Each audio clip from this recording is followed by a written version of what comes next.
अस्सलाम वालेकुम वरहमतुल्लाहि वबरकातुहू। हदीस नंबर 606। हज़रत अनस बिन मालिक रज़ी अल्लाह ताला अन्हा से रवायत है कि जब मुसलमान ज़्यादा हो गए तो मशवरा हुआ कि किसी ऐसी चीज़ के ज़रिए नमाज के वक्त का ऐलान हो जिसे सब लोग समझ लें। कुछ लोगों ने जिक्र किया कि आग रोशन की जाए या नरसिंगा के जरिए ऐलान करें, लेकिन आखिर में बिलाल को हुक्म दिया गया कि अजान के कलिमात दो दो दफ़ा कहें और तकबीर को एक एक दफ़ा। हदीस नंबर 607। अनस बिन मालिक रज़ी अल्लाह ताला अन्हा से रिवायत है कि बिलाल रज़ी अल्लाह ताला अन्हा को हुक्म दिया गया अजान के कलिमात दो दो दफ़ा कहें और तकबीर में यही कलिमात एक एक दफ़ा। इस्माइल ने बताया कि मैंने अयूब सख्तियानी से इस हदीस का जिक्र किया तो उन्होंने कहा मगर लफ्ज़ कद कामतिस सलात दो ही दफ़ा कहा जाएगा। हदीस नंबर 608। अबू हुरैरा रज़ी अल्लाह ताला अन्हा से रवायत है कि नबी सल्लल्लाहु अलैहि वसल्लम ने फरमाया जब नमाज के लिए आज़ान दी जाती है तो शैतान हवा खारिज करते हुए बड़ी तेज़ी के साथ पीठ मोड़ कर भागता है ताकि आज़ान की आवाज़ ना सुनाई दे, और जब अजान ख़त्म हो जाती है तो फिर वो वापस आ जाता है, लेकिन जैसे ही तकबीर शुरू हुई वो फिर पीठ मोड़कर भाग जाता है। जब तकबीर भी ख़त्म हो जाती है तो शैतान दोबारा आ जाता है और नमाजी के दिल में वसवसे डालता है, कहता है कि फ़ला बात याद कर, फ़ला बात याद कर। उन बातों के शैतान याद दहानी कराता है जिनका उसे ख्याल भी ना था, और इस तरह उस शख्स को ये भी याद नहीं रहता है कि उसने कितनी रकअतें पढ़ी थी। हदीस नंबर 609।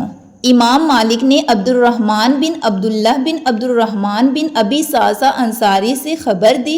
फिर अब्दुर्रहमान मुअज़्ज़नी अपने वालिद अब्दुल्लाह से बयान करते हैं कि उनके वालिद ने उन्हें खबर दी कि हज़रत अबू सईद खिदरी रज़ी अल्लाह ताला अन्हा सहाबी ने उनसे बयान किया कि मैं देखता हूँ कि तुम्हें बकरियों और जंगल में रहना पसंद है, इसलिए जब तुम जंगल में अपनी बकरियों को लिए हुए मौजूद हो और नमाज के लिए अजान दो तो तुम बुलंद आवाज़ से अजान दिया करो, क्योंकि जिनो इंस बल्कि तमाम ही चीज़ें जो मुअज्जिन की आवाज़ सुनती है क़यामत के दिन उस पर गवाही देगी। हज़रत अबू सईद रज़ी अल्लाह ताला अन्हा ने फरमाया कि ये मैंने नबी सल्लल्लाहु अलैहि वसल्लम से सुना है। हदीस नंबर 610। हज़रत अनस रज़ी अल्लाह ताला अन्हा से रवायत है, उन्होंने नबी करीम सल्लल्लाहु अलैहि वसल्लम से जब नबी करीम सल्लल्लाहु अलैहि वसल्लम हमें साथ लेकर कहीं जहाद के लिए तशरीफ़ ले जाते तो फ़ौरन ही हमला नहीं करते थे। सुबह होती और फिर आप इंतज़ार करते, अगर अजान की आवाज़ सुन लेते तो हमला का इरादा तर्क कर देते, और अगर अजान की आवाज़ ना सुनाई देते तो हमला करते थे। अनस रज़ियल्लाहु ताला अन्हा ने कहा कि हम खैबर की तरफ गए और रात के वक्त वहाँ पहुँचे। सुबह के वक्त जब अजान की आवाज़ नहीं सुनाई दी तो आप अपनी सवारी पर बैठ गए और मैं अबू तलहा रज़ियल्लाहु ताला अन्हा के पीछे बैठ गया। चलने में मेरे कदम नबी सल्लल्लाहु अलैहि वसल्लम की कदम मुबारक से छू छू जाते थे।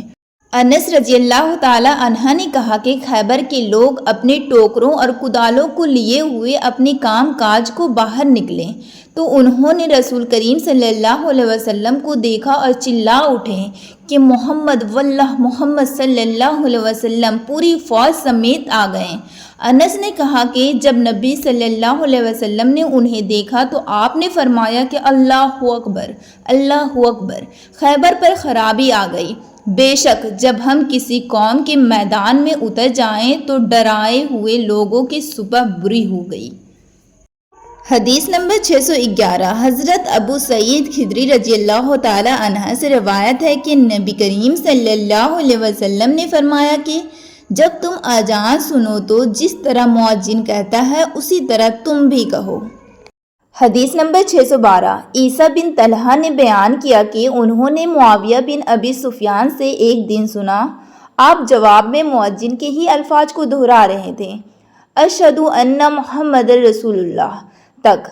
हमसे इसहाक बिन राहविया ने बयान किया, कहा कि हमसे वहब बिन जरीर ने बयान किया, कहा कि हमसे हशाम दस्तवाई ने यहया बिन अबी कसीर से इसी तरह हदीस बयान की।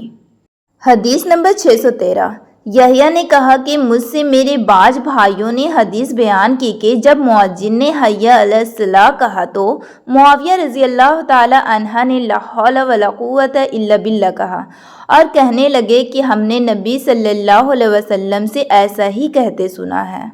حدیث نمبر 614۔ محمد بن منقدر نے جابر بن عبداللہ سے روایت کیا ہے کہ رسول اللہ صلی اللہ علیہ وسلم نے فرمایا کہ جو شخص اذان سن کر یہ کہے اللہم رب ھذہ الدعوۃ التامہ والصلاۃ القائمہ آتی محمدا الوسیلۃ والفضیلۃ وابعثہ مقاما محمودا الذی وعدتہ، اسے قیامت کے دن میری شفاعت ملے گی۔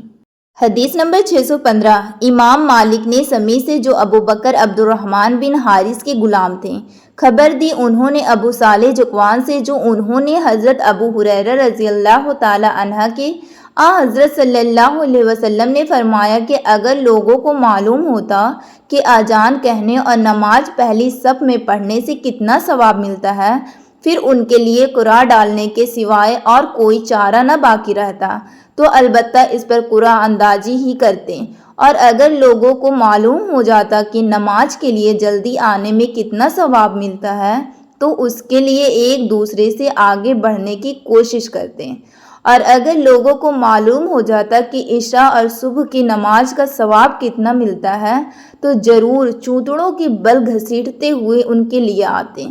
حدیث نمبر 616۔ عبید اللہ بن حارث بصری نے کہا کہ ابن عباس رضی اللہ تعالی عنہ نے ایک دن ہم کو جمعہ کا خطبہ دیا۔ بارش کی وجہ سے اس دن اچھی خاصی کیچڑ ہو رہی تھی۔ مؤذن جب حی علی الصلاۃ پر پہنچا تو آپ نے اس سے یہ کہنے کے لیے فرمایا کہ لوگ نماز اپنی قیامگاہ پر پڑھ لیں۔ اس پر لوگ ایک دوسرے کو دیکھنے لگے۔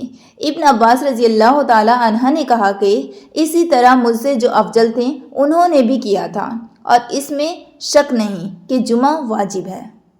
حدیث نمبر 617۔ سالم بن عبداللہ بن عمر رضی اللہ تعالی عنہ نے اپنے والد عبداللہ بن عمر رضی اللہ تعالی عنہ سے روایت کیا ہے، رسول اللہ صلی اللہ علیہ وسلم نے فرمایا کہ بلال تو رات رہے اذان دیتے ہیں، اس لیے تم لوگ کھاتے پیتے رہو یہاں تک کہ ابن مکتوم اذان دیں۔ راوی نے کہا کہ وہ نابینا تھے اور اس وقت تک اذان نہیں دیتے تھے جب تک ان سے کہا نہ جاتا کہ صبح ہو گئی، صبح ہو گئی۔ حدیث نمبر 618۔ عبداللہ بن عمر رضی اللہ تعالی عنہ نے کہا کہ مجھے ام المومنین حضرت حفصہ رضی اللہ تعالی عنہ نے خبر دی کہ رسول کریم صلی اللہ علیہ وسلم کی عادت تھی کہ جب مؤذن صبح کی اذان صبح صادق کے طلوع ہونے کے بعد دے چکا ہوتا تو آپ اذان اور تکبیر کے بیچ نماز قائم ہونے سے پہلے 2 ہلکی سی رکعتیں پڑھتے۔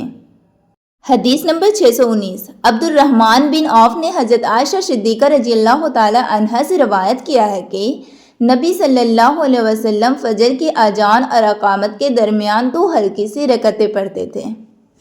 حدیث نمبر 620۔ عبداللہ بن دینار نے حضرت عبداللہ بن عمر رضی اللہ تعالی عنہ سے روایت کیا ہے کہ رسول کریم صلی اللہ علیہ وسلم نے فرمایا، دیکھو بلال رات رہے میں اذان دیتے ہیں، اس لیے تم لوگ سحری کھا پی سکتے ہو جب تک ابن مکتوم اذان نہ دے۔